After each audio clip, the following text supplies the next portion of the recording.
Exactly a year after the incident at the Lekki toll gate in Lagos, and the aftermath of the NSARS protests, agitators took to the streets in memory of the event that continue for them to ask for their demands. And the PDP leaders, governors today met on strategies for the October 31st National Convention.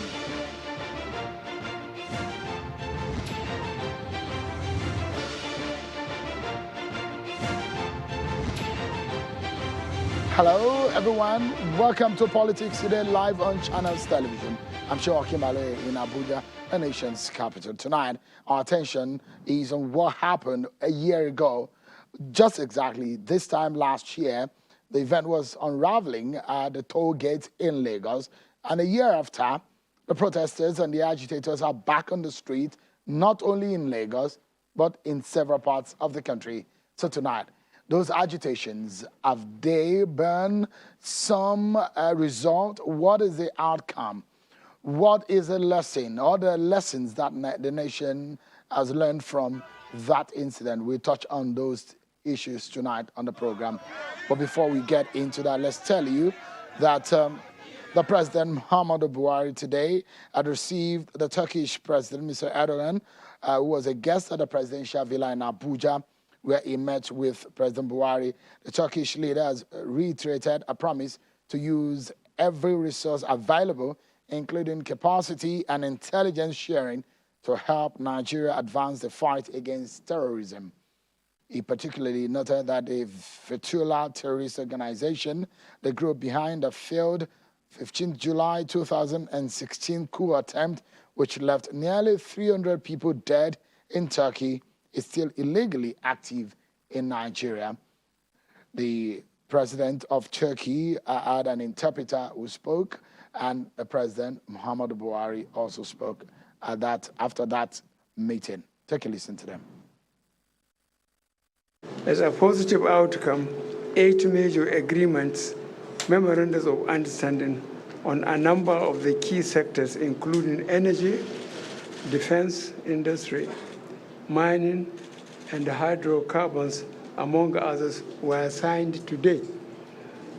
We have agreed that implementation is to commence immediately.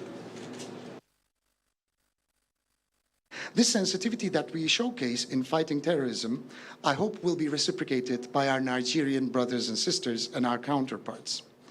As you are probably aware of the fact that Turkey has been fighting against terrorist organizations for many, many decades, such as the PKK, PYD, FETÖ, Daesh, and other terrorist organizations.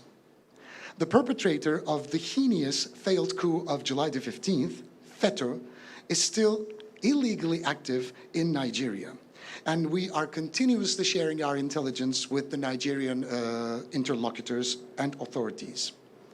I hope and pray that our Nigerian brothers will forge a closer solidarity in this field with us, the Republic of Turkey.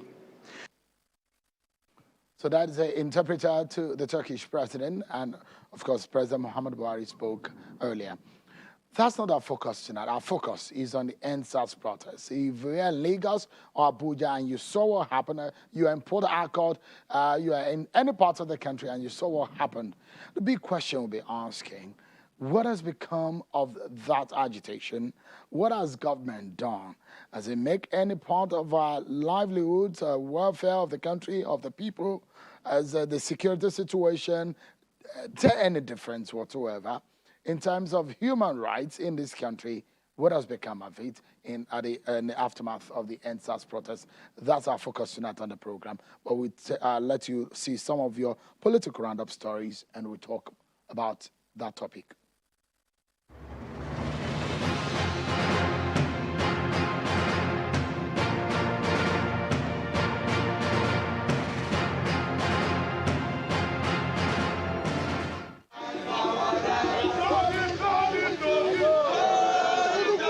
Some youth have staged a peaceful rally in the nation's capital, Abuja, to mark the one-year anniversary of the NSARS protests. The rally began at the Unity Fountain, where the youth converged, bearing placards and banners with different inscriptions. The rally was, however, cut short by security operatives who intercepted the youth on their way to the National Assembly, where they planned to also stage a peaceful protest.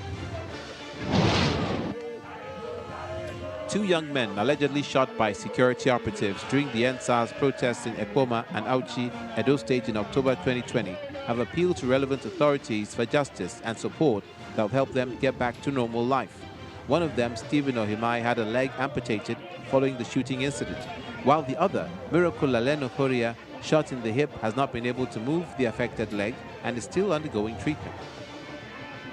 Miracle, Stephen, and the rest of others to be given automatic employment because you can see the visible disability they have. We appeal to the state government, Godinoba Seki, please give these children a second chance to live. They were just exercising their fundamental rights.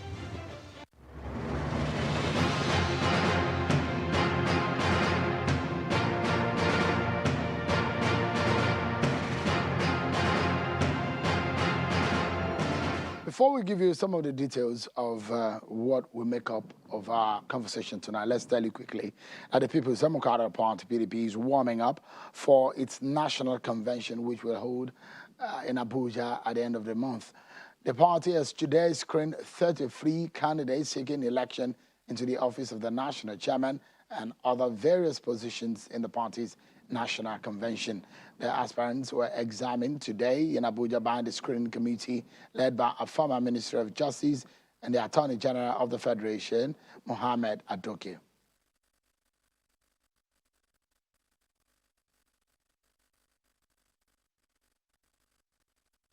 Well, let's begin our conversation for tonight, everyone. How time flies.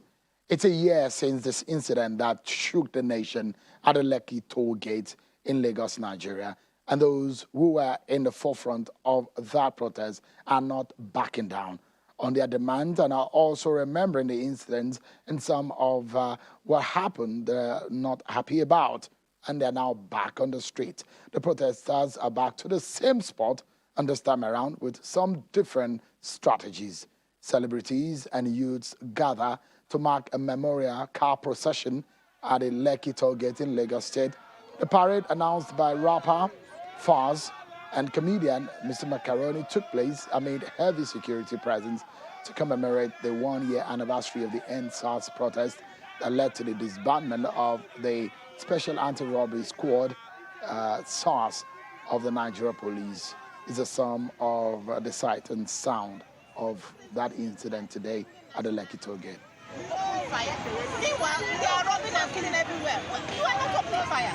Innocent citizens sitting down, no threat posed, you open fire on that street. But we will stay here. This country is like, It wasn't only in Lagos that the procession happened. Youths from various parts of Abuja observed the rally to mark the 1-year anniversary of the NSARS protests. The rally commenced at the Unity Fountain, where the youths, led by social activist and politician Omoyele Sowore, who marched across some of the major streets in the nation's capital. The youths displayed placards with different inscriptions and chanted songs of solidarity. Take a listen to some of the songs and chanting.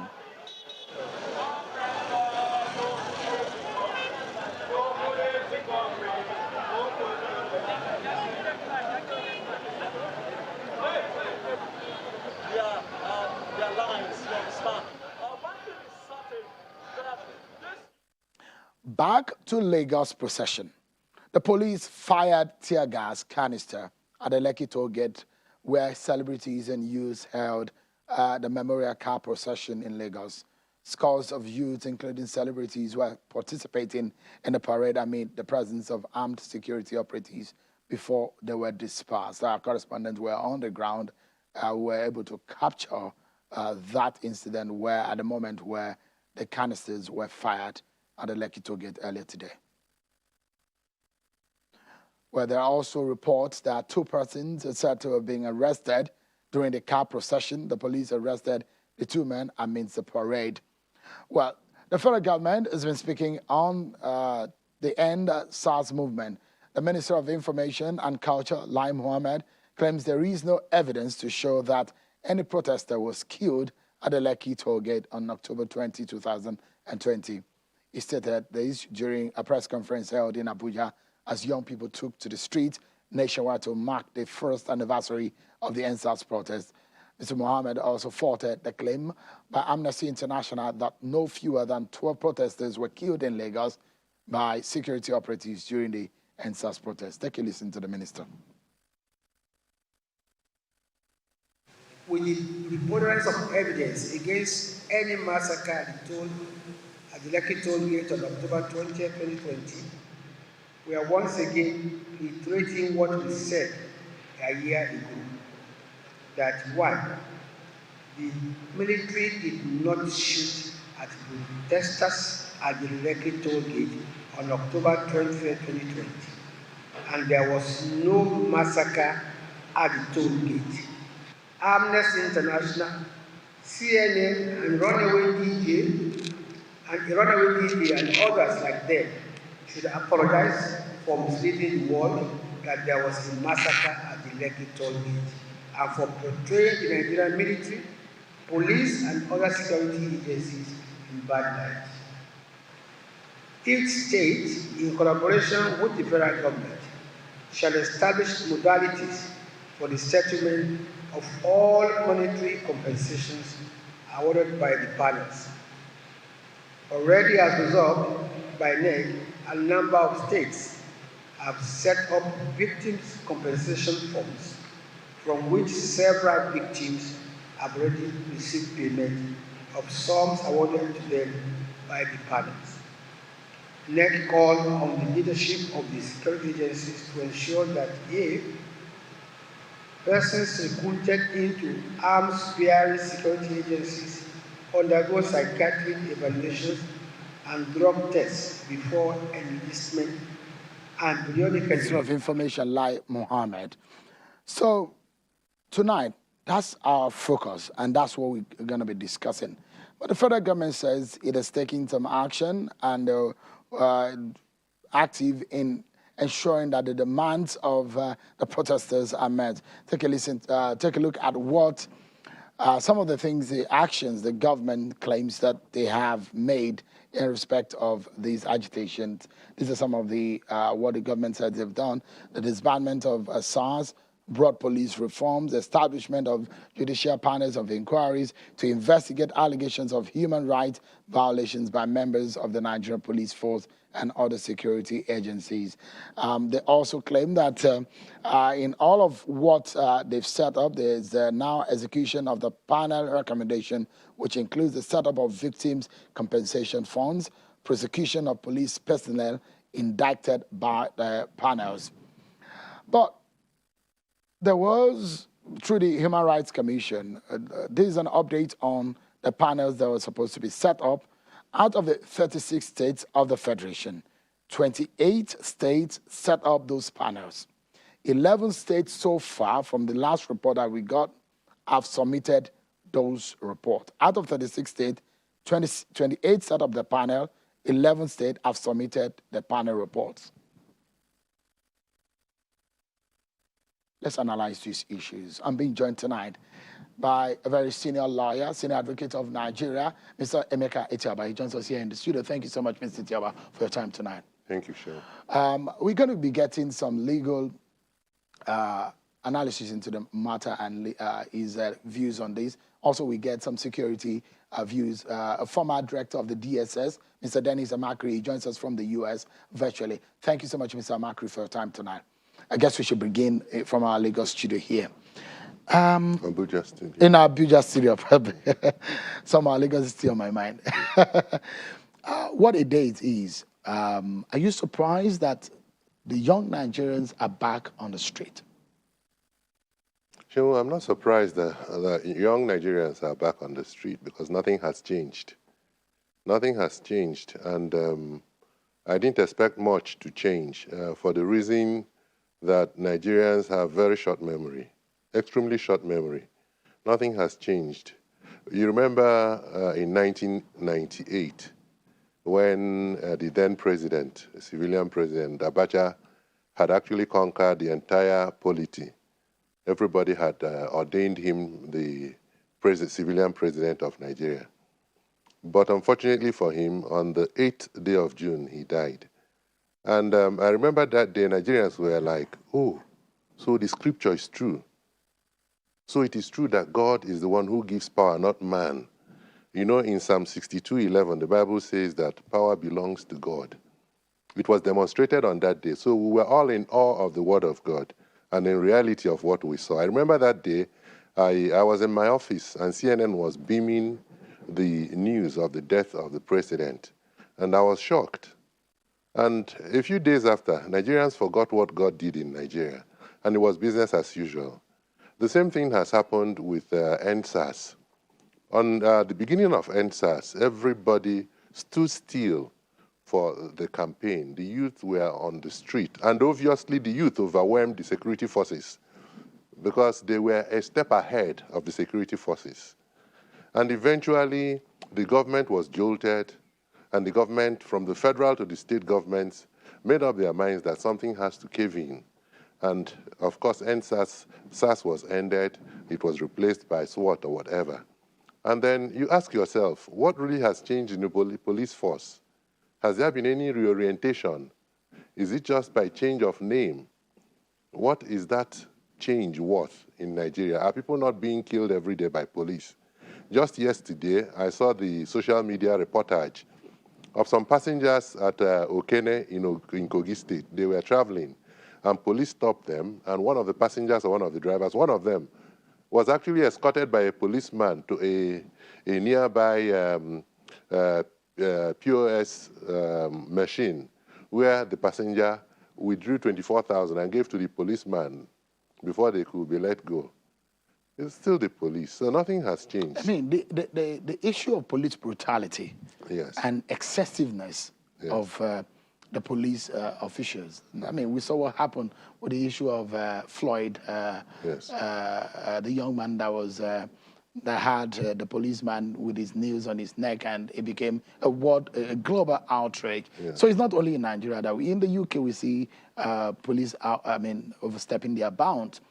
But in Nigeria specifically, the excesses, because a lot of people will say that NSARS was not only about the police, yes, was a larger issue of governance in the country. The government says, I read out some of those things, the government said the reaction or the action of government on the agitation, you think those things are not worth it? The setting up of the panel, the recommendation to pay compensation, the disbandment. These are some of the points that the agitators were asking for. Okay, I start by referring to Floyd, the case, the American case.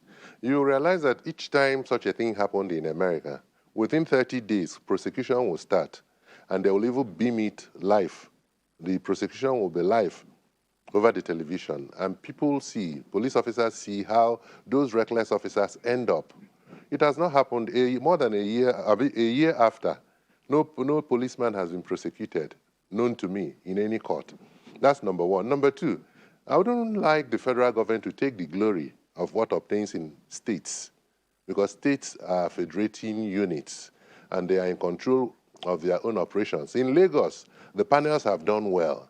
We see checks being doled out to victims. Has it happened in Abuja under the nose of the federal government? It has not.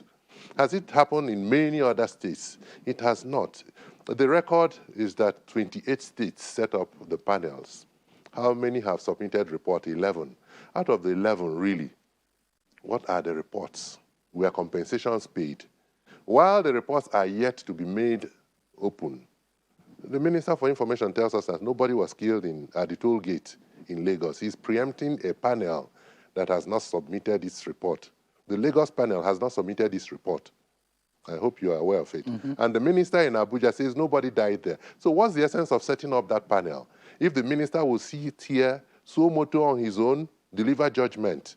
So what will that panel deliver? That's number one. Number two is that NSARS started with NSARS and dovetailed into bad governance and all that. And you ask yourself, has anything changed? Has the National Assembly changed? Has the executive changed? What has actually happened? That's what you ask yourself. Initially, like I said, people were jolted, the politicians were jolted.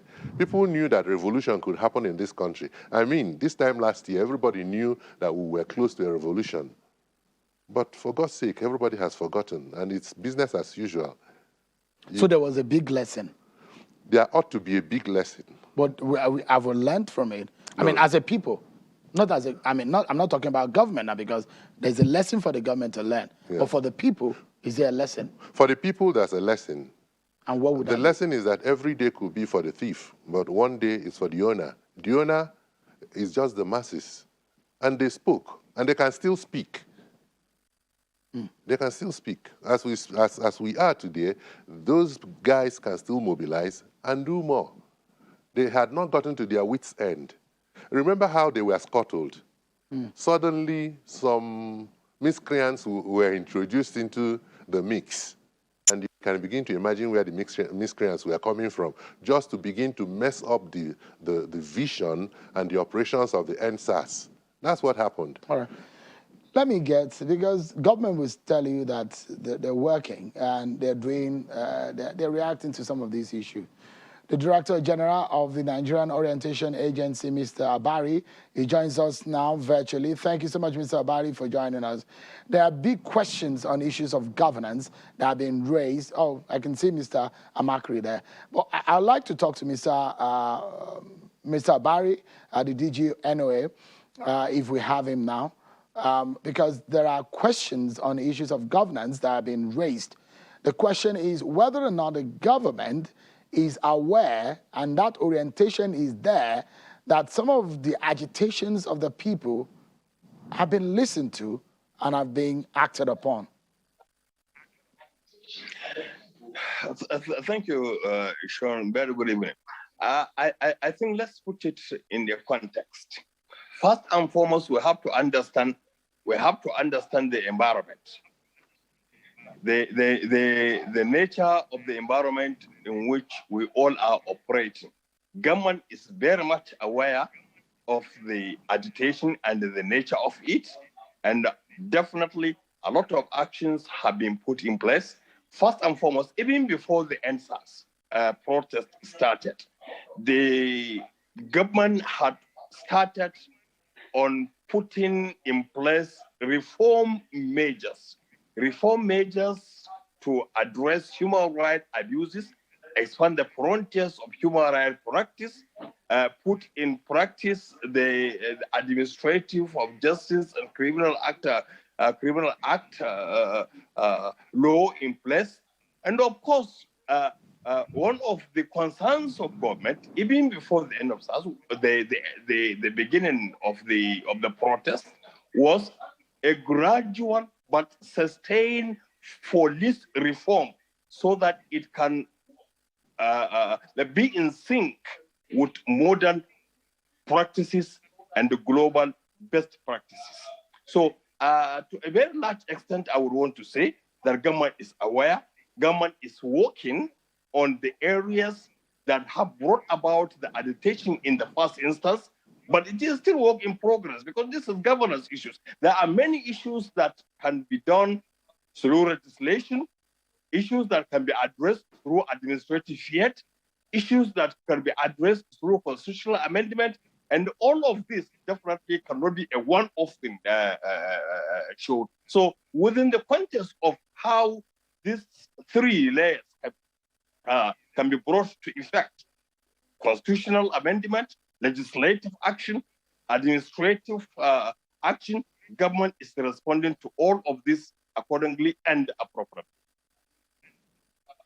Mr. Abari, there is one major issue that this NSARS matter brought up, and is about the human rights record under this government, because that incident in Lagos happened under this government.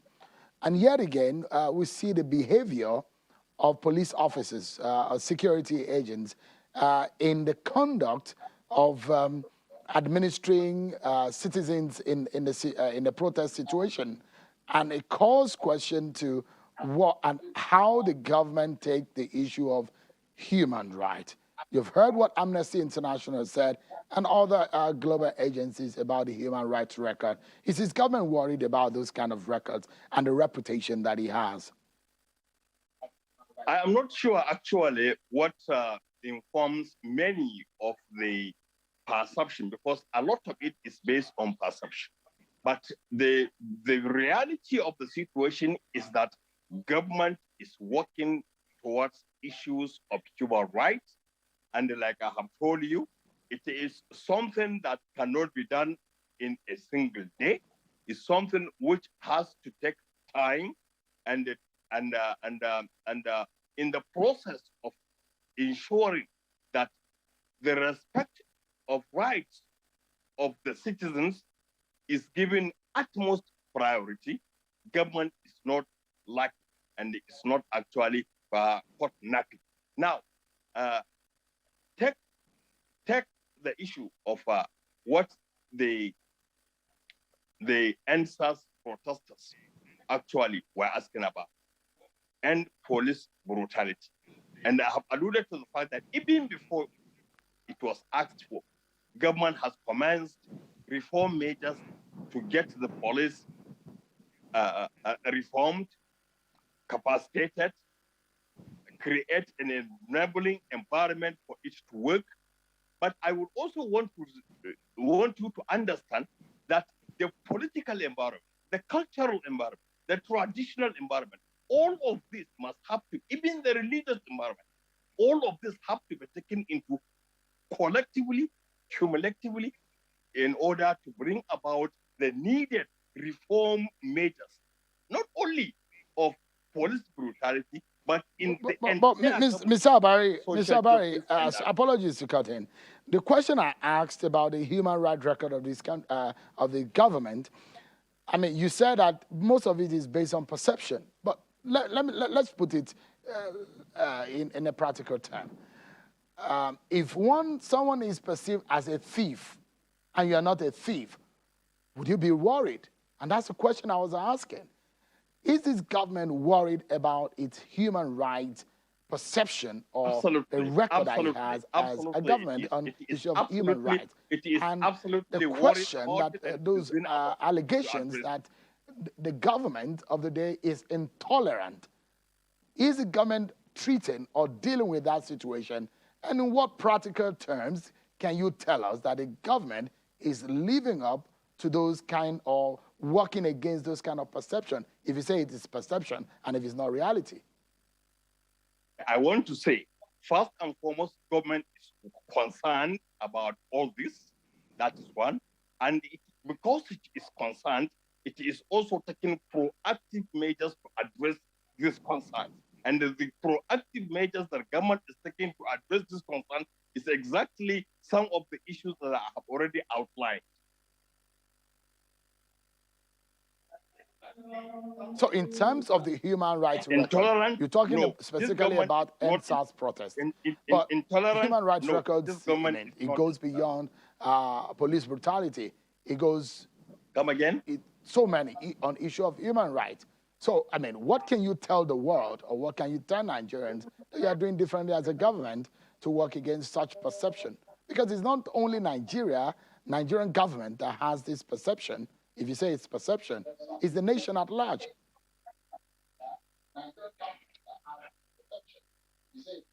I want to still insist that government is concerned, and because it has to be seen from two perspectives. There is the perspective of reality, there is the perspective of perception. Most of it is perception. Most of it is perception because it is not anchored around empirical evidences codified and that can be presented and be seen in practical terms. Whether this government is tolerant or it is intolerant, this is actually something that is for Nigerians to say. And I want to say, majority of Nigerians know that this government is actually, truly procedural, tolerant, concerned about rights, concerned about the rule of law, concerned about the respect of the rights of citizens.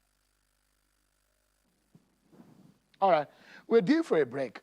We'll see here the security side of things. We get the view of an expert because this thing is also tied around the issue of security, how all this tied up and what we're doing as a people to listen and to attend to some of these agitations. We'll take a break, and when we come back, we'll talk more. Stay with us, we'll be right back.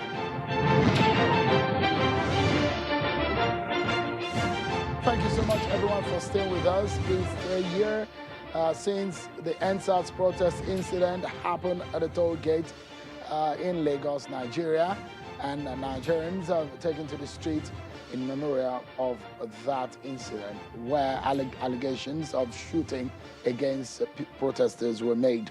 And there's a panel that has been looking into that. And our conversation tonight is about some of the lessons that have been learned from that incident and the takeaways. Tonight, I have a Senior Advocate of Nigeria, Mr. Emeka Etiaba, who has been giving us perspective to that. Thank you so much for your time tonight. Also, virtually, the Director General of the National Orientation Agency, Mr. Abari, who is virtually been talking to us. And also, we have from the United States, Mr. Dennis Amakri, a retired DSS Director. Thank you so much, Mr. Amakri. I think I should begin with you this time around. Security was a major issue. And I made the allusion earlier to Mr. Etiaba about the situation that we see in some other parts of the world. In some of the advanced countries of the world, police overstep their bounds. They infringe on citizen rights. But the situation in our country is such that needs to be tackled. So our lives will not be lost and people's rights will no longer be trampled upon.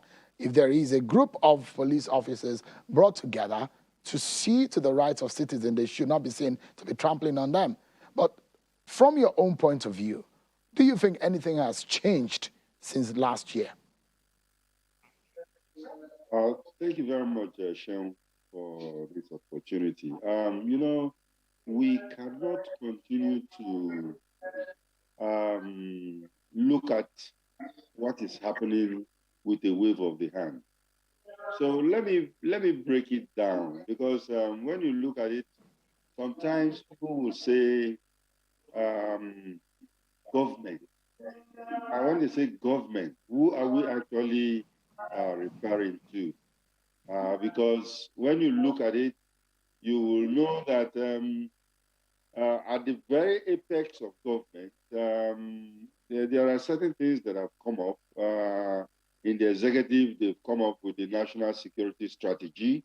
It's a document that is there. It has been there for since I think it was reviewed again last year. And then, of course, you have the Police Act of 2020, which has come out to address this particular issue of people. Especially the 2020 Police Act has said that, you know, they are moving away from, you know, states to the people, where human rights is going to be the key issue. But what do we have?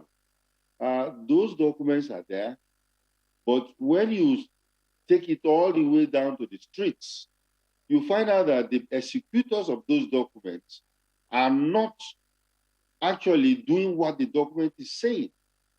Because when you look at even what happened today at the toll gate, I saw a press lady whose drone was being struggled. The police want to take it away from her and stuff like that. You know, the policemen on the streets are not thinking of human rights. And that is a communication problem, because how can you send policemen to the streets who don't understand that the government has said that people should have human rights? You know, so we have a communication problem. And I'm very, very happy that the Director General of the National Orientation Unit is here, because I don't think they are communicating properly to the public. Because, you know, this is a government information. You want to pass to the people. Let there be an exchange instead of a one-way communication without feedback. It's not going to give us a lot of results. So I don't think that much has changed. The lessons that the original NSARS of last year started have not been addressed fully. We know that the panels have been set up, but from what is going on, I think there is still misinformation. There is a communication gap between what the public knows and what the government is doing.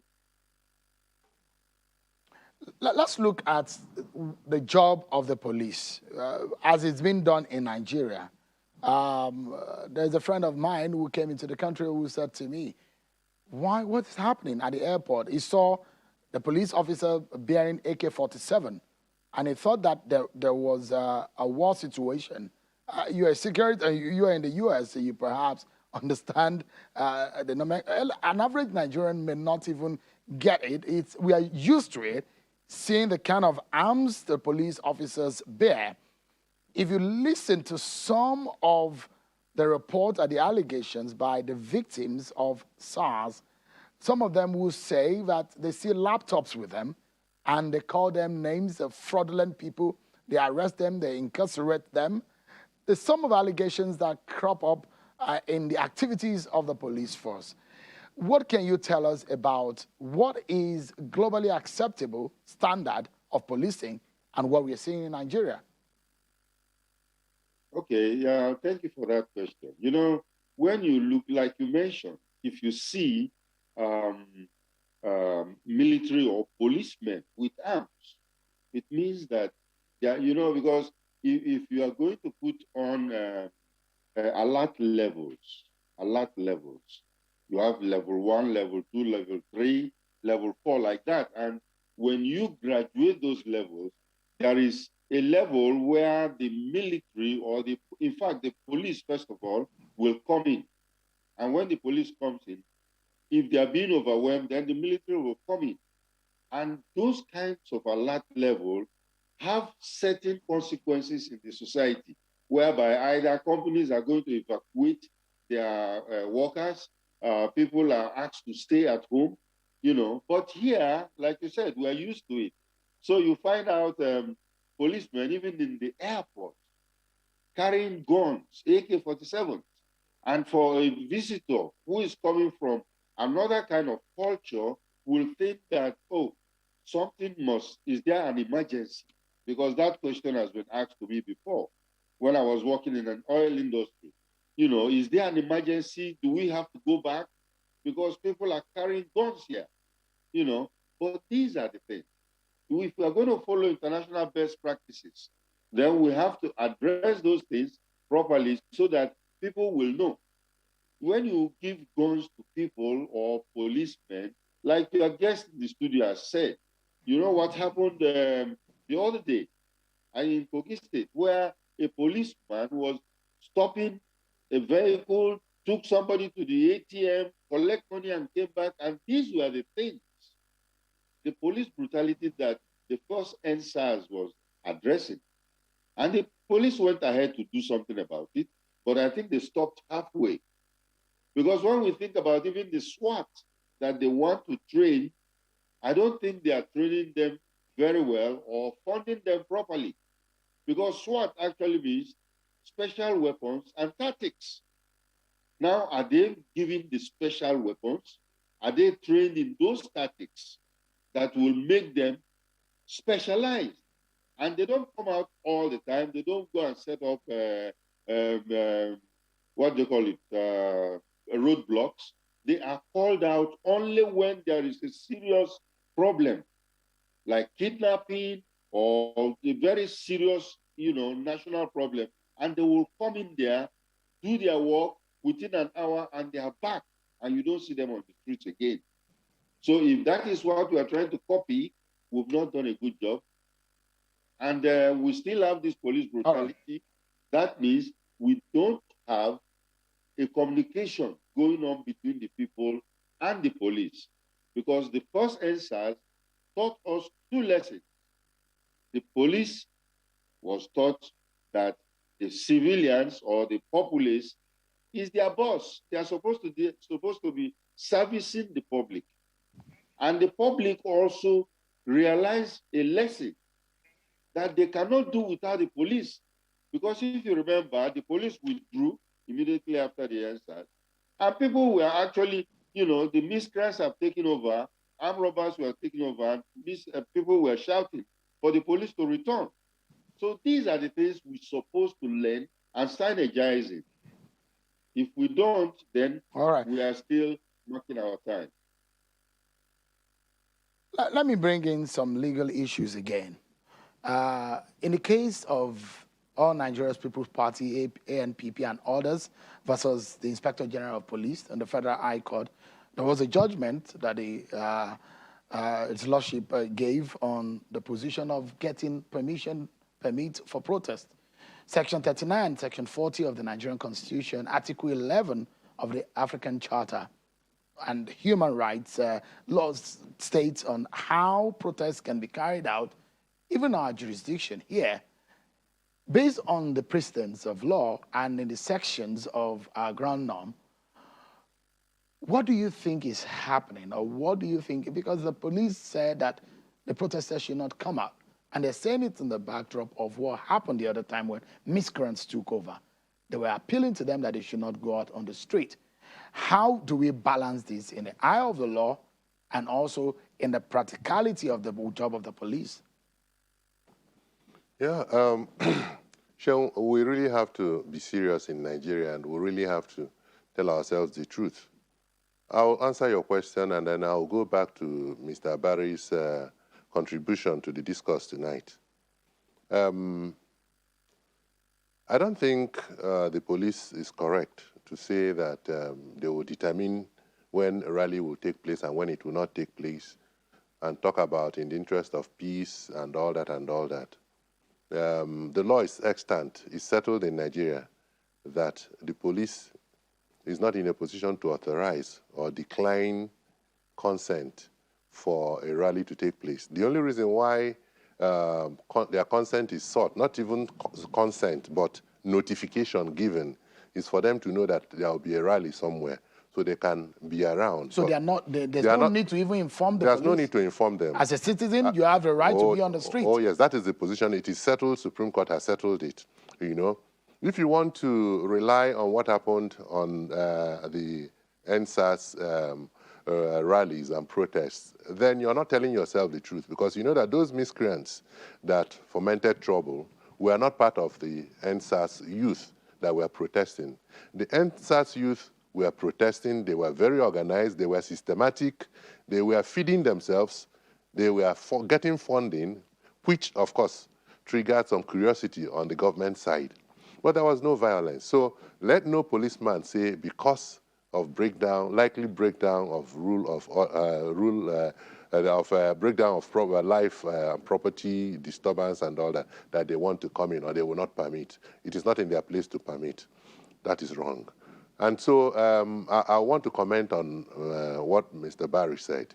I think it's unfortunate. Listening to Mr. Barry is most unfortunate. Mr. Barry says the federal government is concerned about the abuse of human rights in one breath. And in the other breath, he says that it is perception, that it is not real.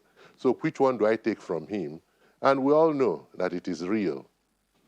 He says the federal government has learned a lot and is trying to implement the gains that they learned over NSARS. And he said that Administration of Criminal Justice Act has been introduced and they are using it. That law was introduced not by this regime, had been on before NSARS, and has nothing to do with human rights abuse, but administration of criminal justice in Nigeria. I don't know where Mr. Barry is getting his own. And then he says that police is being trained and retrained. It would be interesting to get the IG of police on board, to hear from him whether there's any extra budgetary allocation for police, whether money has been released for training. Training does not take place en vacuo. Training is a life thing.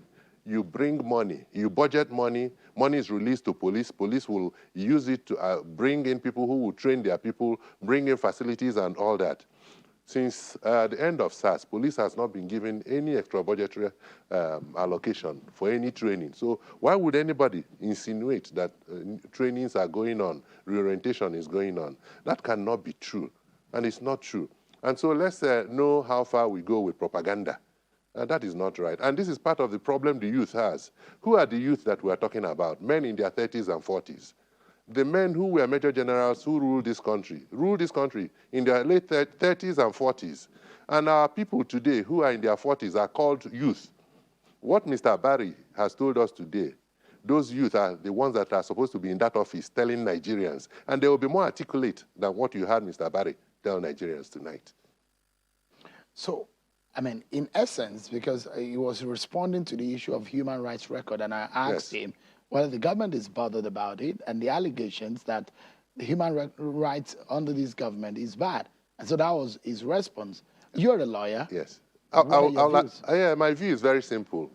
The same bodies, groups that rated the PDP federal government in 2012, 2013, 2014, 2015 are the same group that have come out to rate them today.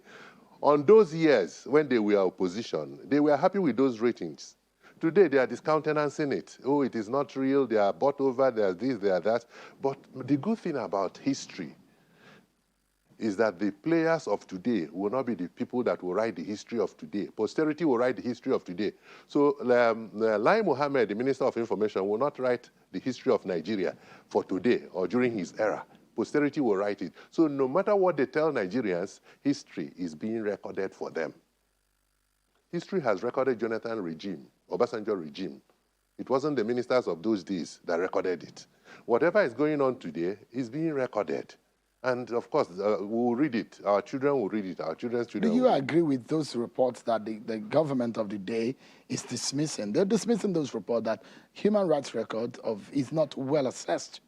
Yes, they are dismissing it. But I can tell you that they are wrong. Just like today, we're talking about NSARS and what the gains are. The government is rather thinking of how to quell the next NSARS, not how to make sure that the issues that will bring about another protest are dealt with. You know, these are the issues, the problems we have in Nigeria.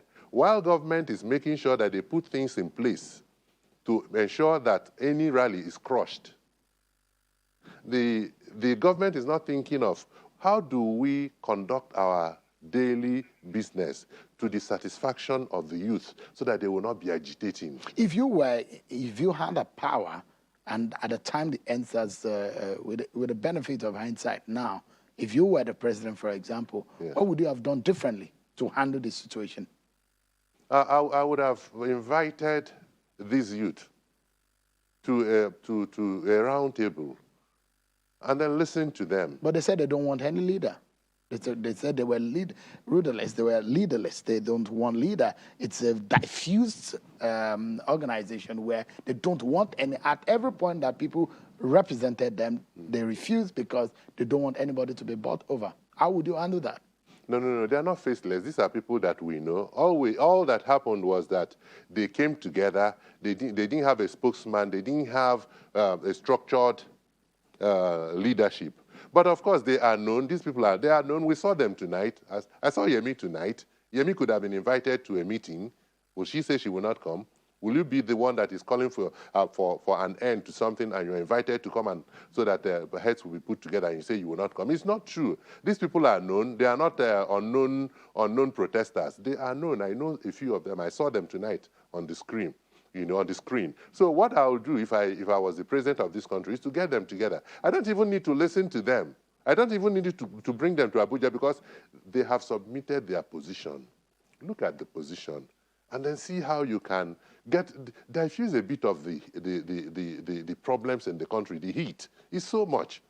We're talking about this one here, this one here, this one there. Why can't you say, okay, let's begin to put things together and see how we can solve the problem? Like a dialogue. Like a dialogue. What are we talking about? What we are paying is cosmetic solution to very real problems. And they will continue to gather. And one day, you will see another rally. Mr. Barry, for us to stop any kind of this protest or uprising in the country, what would you say are the steps being taken by government that we can see practically that are not cosmetic as they've been described?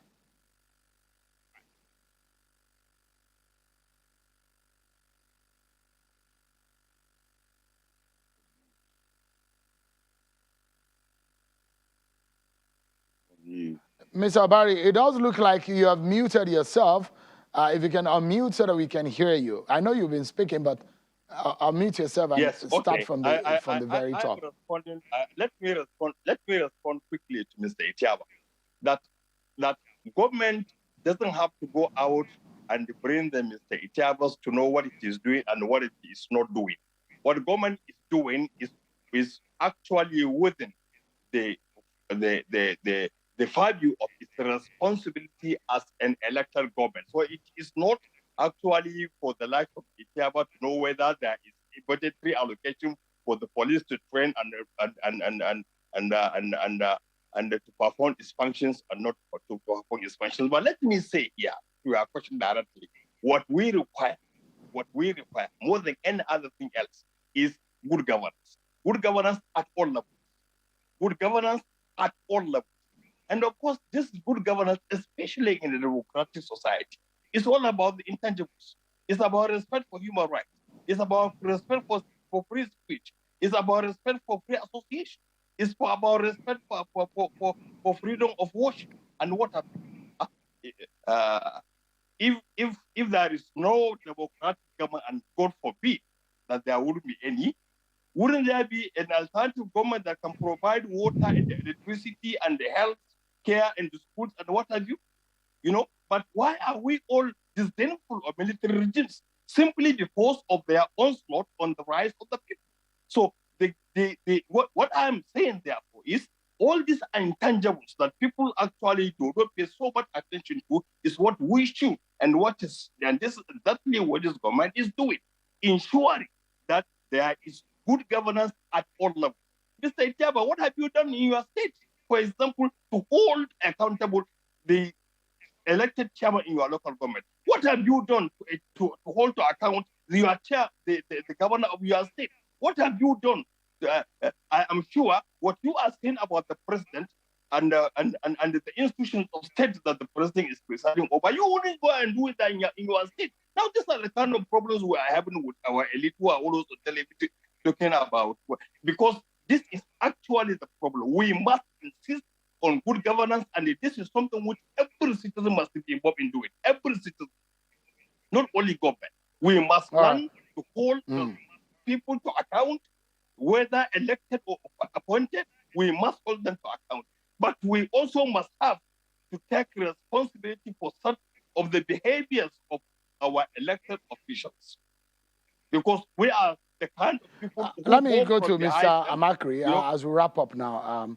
Mr. Amakri, from a security expert point of view, your final word tonight, what would you say for us to see a tangible reforms? This is part of the agitations of the NSARS protesters, the reforms of the Nigerian police force. What do you think that the government of the day and the Inspector General's office should be doing? Thank you very much. It's very interesting listening to this dialogue here. First of all, I think the major issue that we are lacking here is communication. It's communication. People are not talking to people, you know, because when the first NSARS ended and there was this impasse where the police people withdrew from, you know, the streets, and everybody was saying, oh, police should come back and all the rest. And, you know, then we suggested, a lot of security people also had their meeting, and we suggested that, look, what we need now is a dialogue between the police and the public. But that didn't happen, because we expected that this dialogue will go from one state to the other, you know, and then everybody will understand, you know, what is going on. What do we do wrongly, and how do we correct it? Not the judicial panel, but man-to-man, society to society dialogue. So these are the problems that we need to correct. And let us not stop thinking, let's stop thinking that, you know, government is a separate body, and then, of course, the people are separate. Because government and the people are the same. And until we get this realization, I think we'll be misunderstanding a lot of things. All right, Mr. Makri, thank you. We need to close the program, but Mr. Iteba, just 30 seconds if you have anything to say to wrap up. Okay, I think we've all done justice to the topic, and I pray that the gains of NSARS will not elude us. Let the youth be brought together so that we dialogue and know what the issues are. Let monies be released to the police so that retraining will take place. It is not something that you do by wishes. And if monies are released, they are not released in the dark. National Assembly will go on with it, and then it will be passed, and then money released. So it's not something only the people that are in government will know about alone. So that's about it. And I commend the Lagos State panel, especially, for doing a very thorough work. That's one state that I know has done well with the panel. Okay. And I congratulate the governor, I congratulate the panel. All right. Yeah. Mr. Emeka Etiaba, Senior Advocate of Nigeria, thank you so much tonight for your thoughts. Thank you. Mr. Garba Abari, the Director General of the National Orientation Agency, as well as Mr. Dennis Amakri, both of them who has been speaking with us virtually. Thank you so much, gentlemen, for talking to us now. But that's our show for today, everyone. Many thanks for watching. I'm Sean Kimale. Bye for now.